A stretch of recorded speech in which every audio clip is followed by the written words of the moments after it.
tell you a story. A story you may have heard before. Yeah, you may have heard it before. But you have never heard it like this. This is a story of Formosa!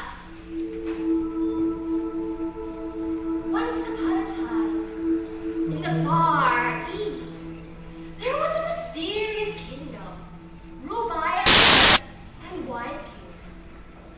So vast was his kingdom that he had never seen the whole kingdom himself. Therefore, he chose the best of his soldiers to become his generals and entrusted some of his family with the generals to watch over parts of his kingdom. The king had many wives. In fact, there were so many that he did not even know their names. Each woman was expected to give him at least one healthy son or daughter. He therefore had many children, but only one was the most beautiful of all his children. Amazingly, this one special princess, not only beautiful, but very smart, sweet, and kind. Though she was young, she was as perfect of a child as anyone could ever wish for. Sadly, this wonderful little princess never had met her father, because he never was able to find a time to come to visit her. She was with her mother and the general to watch over one of the furthest parts of the kingdom. The young girl lived far away, and the king knew nothing about her other than her name was Formosa. He did, however, hear wonderful things about Formosa every time he got reports from the general during his regular visit. The king thought to himself that if his daughter was truly as amazing as he was told, that she would be considered his prize jewel.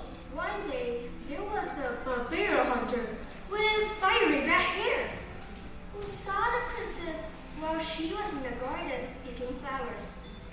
He immediately knew that he had to have Formosa for himself, and that she would become his most prized possession. He and his closest and most trusted warriors made in secret to plan out how they would capture the princess. Their plan was flawless, except that the plan was overheard by servants of the king's general. The servant quickly told the general of the intended kidnapping, and the general rushed toward the king. After all, if he were to fight the barbarians, it would mean war for the whole kingdom, and only the king can declare war.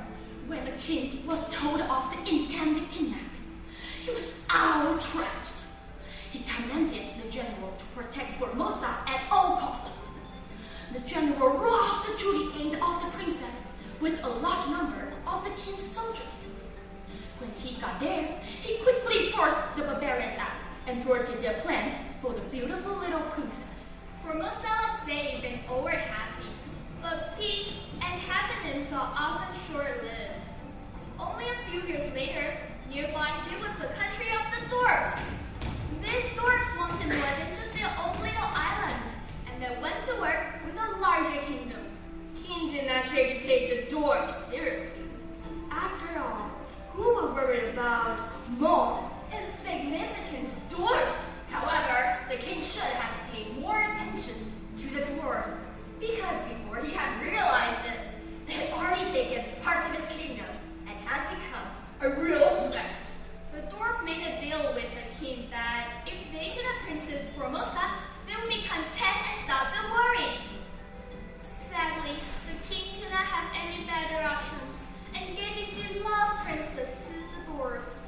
Princess Formosa endured the hardship with the hands of the dwarfs. It was like years of slavery.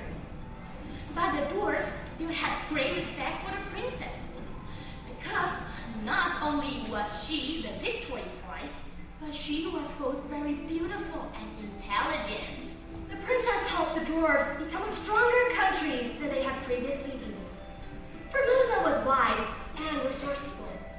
The dwarves used her to get gain with other countries, and she was a valuable asset, prized by all who saw her. The wise old king died, and a new king was set upon the throne to now rule a large kingdom. Things were unsteady in the kingdom, with a grieving for the passing of the old king. The dwarfs believed this to be their best chance to take over the whole kingdom. They had grown both proud and more powerful, while they had control of the beautiful little princess. The dwarfs fought in other world, and this time it was long and bloody. Despite the dwarf having grown stronger, they were no match for the larger kingdom. Sure, they had some success in the beginning, while the kingdom was grieving, or the kingdom's people and general banded together. The small country of dwarves never really had a chance. Thus was the might of the kingdom when awakened with purpose. Having won the war, the new king demanded the dwarfs to live and return the princess. Though the dwarfs did not want to lose the beautiful princess, they had no other option having lost the war. Because the kingdom had continually heard of what was happening to Princess Formosa while in the hands of the dwarf, the entire kingdom really celebrated her return. They all wanted Princess Formosa to return safely, and now that she was, it was a time of celebration. As I'm sure you have guessed once again, the kingdom was about to undergo a dramatic change because one of the generals who was influential in stopping the doors were usurped the throne and having the throne case out the new king. The new king fled to the wisest and most beautiful person in the entire kingdom for refuge. And of course, by this, I mean he went to Princess Formosa. With the aid of Formosa, the new king lived on and was safe from the kingdom's new ruling general. With the new king having taken the refuge with the princess, they started a small country of their own making, the larger kingdom. Using the wisdom of Princess Formosa, the small new kingdom became prosperous despite being within the larger kingdom, and has now become known as Taiwan. Even now, the people of Taiwan are living happily